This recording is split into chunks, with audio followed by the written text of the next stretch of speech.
ছেড়ে দেওয়ার মধ্যে সুখ আছে। আর মনে করেন কেউ আপনি গালি দিয়েছে, তো আপনি অনেস্ট, আপনি সৎ এবং আপনি কোনো অন্যায় করেনি, আপনি মাজলুম, তারপরে আল্লাহর সন্তুষ্টির জন্য ছেড়ে দিলে, আচ্ছা ছাক কিছু দিয়েছে বা ওকে কিছু বললাম না, ছেড়ে দেন।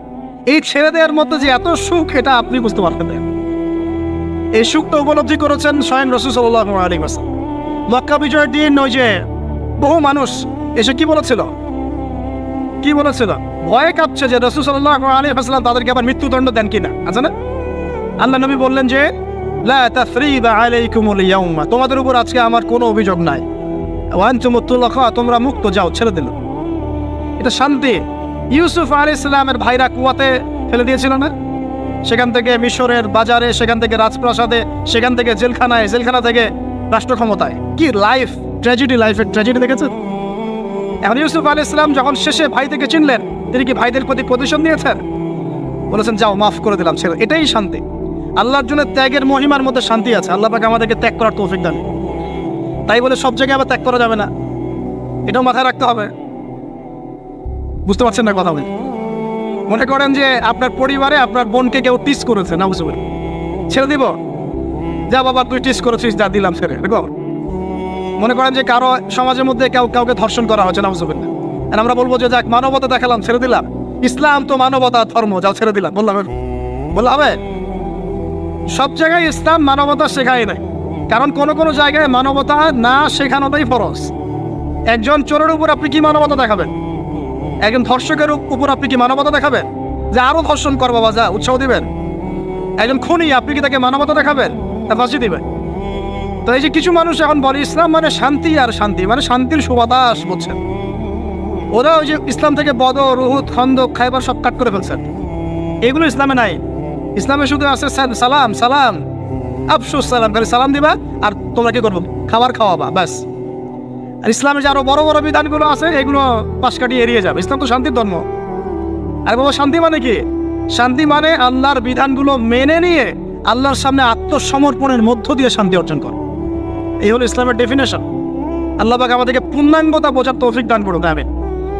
হ্যাঁ, যেটা বলছিলাম প্রিয় ভাইরা, অন্যের কষ্ট উপলব্ধি করে আমরা সারা বছর অন্যের স্বার্থকে অগ্রাধিকার দিব ইনশাআল্লাহ। যদি আমাদেরকে কেউ কষ্ট দেয়, আল্লাহর ওয়াস্তে মাফ করে দিবেন, তবে যেখানে মাফের কোনো সুযোগ নেই সেখানে মাফ করতে যায়। আল্লাহ পাক বোঝার তৌফিক দেয়। 4, রমাদান দিয়ে গেছে গরিবের কষ্ট উপলব্ধি করার মানসিকতা। যখন না খেয়েছিলাম তখন গরিবের কষ্ট বুঝি নাই। না খেয়ে থাকলে কেমন লাগে, পানি না পান করতে পারলে কেমন লাগে। হ্যাঁ, এটা আল্লাহ পাক কেন দিয়েছেন? যাতে করে আমরা সমাজের এই দুস্থ মানুষগুলোর কষ্ট বুঝতে পারি। আল্লাহ পাক সারা বছর আমাদেরকে গরিবের সেবা করার তৌফিক দান। আর এখন গরিবের রক্ত খুব চুষে খাওয়া হয়, তাই না ভাই? গরিবের রক্ত চোষা একটা সমাজ চলতেছে, আর রক্ত চোষা একটা অর্থনীতি চলতেছে। এই অর্থনীতির জনক বাংলার মাটিতে না, এই অর্থনীতির জনক পশ্চিমের। এটা সারা বিশ্বে ফর্ম করা হয়েছে। এর মধ্য দিয়ে গরিবের রক্তকারী চুষতে থাকবে। কারা চুষবে? পুঁজিবাদীরা। কারা চুষবে? এটা আবার কি? কোনো ওয়াজে তো শুনি নাই পুঁজিবাদ আবার কি জিনিস।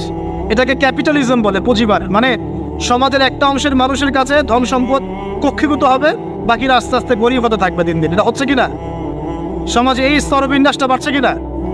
এই তো ঢাকা শহরে গিয়ে দেখেন না, বড় বড় কিছু জায়গা, গুলশান, বনানী, বাড়িধারা, এই বসুন্ধরা, দেখবেন খালি টলেস্ট বিল্ডিং, প্রতিযোগিতা। আর একটা বড় অংশ দেখবেন খালি বস্তি। এই যে দেখছেন তারতম্য, দেখছেন? এটা সারা বিশ্বে হচ্ছে সুদের কারণে। কিসের কারণে ভাই?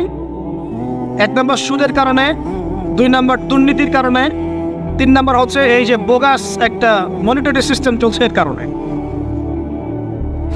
এটা বোঝেন খুব ভালোই যে কি দিতে হবে? খাদ্যদ্রব্য দিতে হবে, দিরহাম দেওয়া যাবে না, ফেতরা, তাই না ভাই? এটা তো খুব ভালোই বোঝেন। তো নবী সাল্লাল্লাহু আলাইহি ওয়াসাল্লাম যে গোল্ড দিনার আর সিলভার দিরহাম ইউজ করতেন, আপনি এখন কাগজের টাকা ইউজ করেন কেন? বলেন এখন কথা বলেন। এটা তো খুব ভালোই বুঝলেন যে খাদ্যদ্রব্য দিয়ে ফেতরা দিব। খাদ্য দিয়েছেন নবী, খাদ্যই দিব। চাল দিয়েছেন চাল, খেজুর, কিসমিস। তাহলে নবী তো দিনার আর দিরহাম ইউজ করেছেন, তা আপনি এখন কাগজের টাকা ইউজ করেন কেন?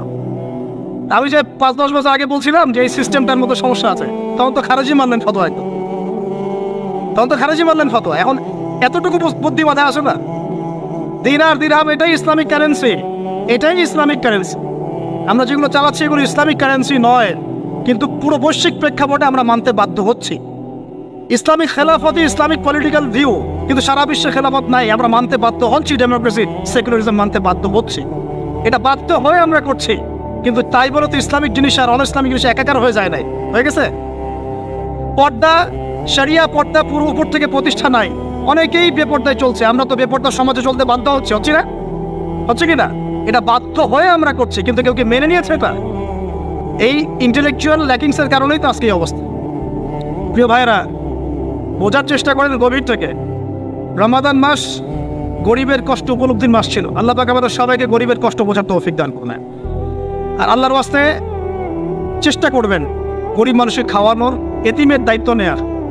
প্রত্যেকটা এলাকায় এলাকায় এতিমখানা গড়ে তোলেন, এতিমদেরকে ফ্রি পড়াশোনার ব্যবস্থা করেন, তাদেরকে কোরআন শেখান, তাদের পিছনে টাকা ইনভেস্ট করেন, তাদের মাথায় হাত বোলান। আল্লাহ রহম করবেন ইনশাআল্লাহ, আল্লাহ তৌফিক দান করে দেবেন। এরপরে রমজান শিখিয়ে গেছে আমাদেরকে 5 নাম্বার। বেশি লম্বা করবো না, আমি আপনাদেরকে বিরক্ত করতে যাচ্ছি না, আমি 10টা পয়েন্ট বলছি। 5 নাম্বারটা দেখুন, এর মনোযোগ দেন, এটা খুব ইম্পর্টেন্ট। রমজান দিয়ে গেছে কোরআন। রমজান কি দিয়ে গেছে ভাই? এটাই তো সবচেয়ে বড় কথা নাকি? রমজানের সবচেয়ে বড় কথা কি? এই মাসে কি হয়েছে? কোরআন নাজিল হয়েছে। তো রমজান মাস চলে গেছে, কি আমরা কি কোরআনটাকে এখন বন্ধ করে রেখে দিব ভাই?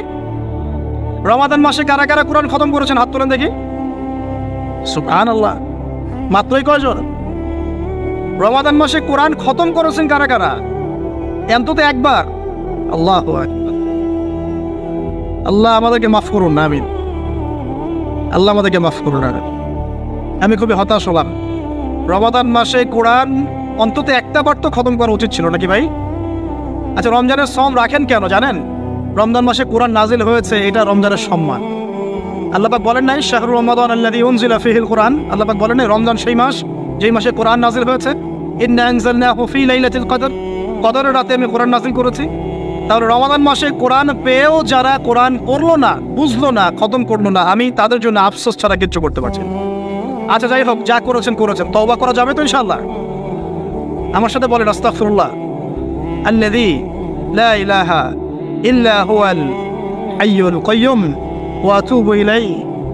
আল্লাহ আমাদের সবাইকে কোরআন তেলাওয়াত করার তৌফিক দান করুন, সবাইকে কোরআন তেলাওয়াত শেখার তৌফিক দান করো। আর ভাই, যোগ্যতা অর্জন করে তো দিনের কাজ করতে হবে, আগে তো কোরআন তেলাওয়াত করা শিখতে হবে নাকি? আল্লাহ পাক সবাইকে কোরআন তেলাওয়াত শেখার তৌফিক দান করো, কোরআনের তাফসীরগুলো পড়ার তৌফিক দান করো। আল্লাহ পাক প্রতি মাসে কমপক্ষে একবার করে কোরআন খতম করার তৌফিক দান। আল্লাহর রাসূল রমজান মাসে কোরআন এক খতম করতেন। জিবরাইল আলাইহিস সালাম আসতেন, তিনি পড়তেন, তিনি শুনতেন, তিনি পড়তেন, তিনি শুনতেন। এভাবে তারা প্রতি রমাদানে কোরআন খতম করতেন কি না? তার মানে মাসে কোরআন খতম করা রাসূলের সুন্নাত না? আমরা কি এই সুন্নাতটা জীবিত করতে পারবো না ইনশাআল্লাহ? প্রত্যেক দিনে এক পারা করে পড়লেই হয়ে যায়। এক পারা মানে 20 পৃষ্ঠা। এই হাফেজি কোরআনের 20 পৃষ্ঠা, সময় লাগবে সর্বোচ্চ 1 ঘন্টা থেকে 1.5 ঘন্টা, সর্বোচ্চ 1 ঘন্টা থেকে 1.5 ঘন্টা। যারা হাফেজ তাদের সময় লাগে আধা ঘন্টাও না, আধা ঘন্টা। পারবো না ভাই ইনশাআল্লাহ? আল্লাহ পাক এই রমজান মাসের এই কোরআনকে সারা বছর আঁকড়ে ধরার তৌফিক দান করুন। এই কোরআন নাজিল হওয়ার পরে আইয়ামে জাহিলিয়াত পরিবর্তন হয়েছিল, আবু জাহেলের শাসন পরিবর্তিত হয়ে মুহাম্মাদের শাসন হয়েছে। অতএব কোরআন থেকে বিমুখ জাতি কখনো দিন কায়েম করতে পারবে না। আল্লাহ পাক বোঝার তৌফিক দান করুন, আমিন। আমাদের যুবক ভাইরা একটু ওয়াদা করতে পারি তো ইনশাআল্লাহ সবাই কোরআন তেলাওয়াত করা শিখবো, প্রত্যেক মাসে এক খতম দেবো ইনশাআল্লাহ, কোরআনের অর্থ পড়বো ইনশাআল্লাহ। না অর্থ পড়ার দরকার নাই, খালি প্রত্যেক হরফে 10 নেকি কামাই করবো, অর্থ পড়ার কোনো দরকার নাই ভাই? আচ্ছা যাক, কিছু মানুষ আবার রাগ করে অর্থ পড়তে বললে, কারণ স্বার্থ আছে। যদি আপনারা কোরআনের অর্থ পড়া শুরু করেন এবং হাদিসের চর্চা করা শুরু করেন, দিনই পড়াশোনা করা শুরু করেন, তখন তো অনেক ধর্ম ব্যবসা বন্ধ হয়ে যাবে। কথা বুঝতে পারছেন না মনে হয়? আপনারা যদি শিক্ষিত হওয়া শুরু করেন, কোরআনের A to Z অর্থ পড়া শেষ করেন, হাদিসগুলো পড়া শুরু করেন, ওলামায়ে কেরামের সাথে পরামর্শ করে বইপত্র পড়া শুরু করেন, হ্যাঁ, বিভিন্ন ইসলামিক কোর্সগুলো করতে থাকেন, আস্তে আস্তে আপনার যোগ্যতা বাড়বে। তখন তো আপনি কি করবেন না? ধর্মের নামে বিভ্রান্ত হতে চাইবেন না। অনেকের তখন ধর্ম ব্যবসাটা কি হবে? বন্ধ হয়ে যাবে। অতএব এই কারণে অনেকে চায় না যে মানুষ কোরআনের অর্থ বুঝুক। আমি আমার মন থেকে আপনাদেরকে রিকোয়েস্ট করছি, সবাই কোরআনের অর্থটা পড়ার চেষ্টা করেন। পারা যাবেন ইনশাআল্লাহ ভাই? আল্লাহ আমাকে তৌফিক দেখ, আপনাদের সবাইকে তৌফিক দান।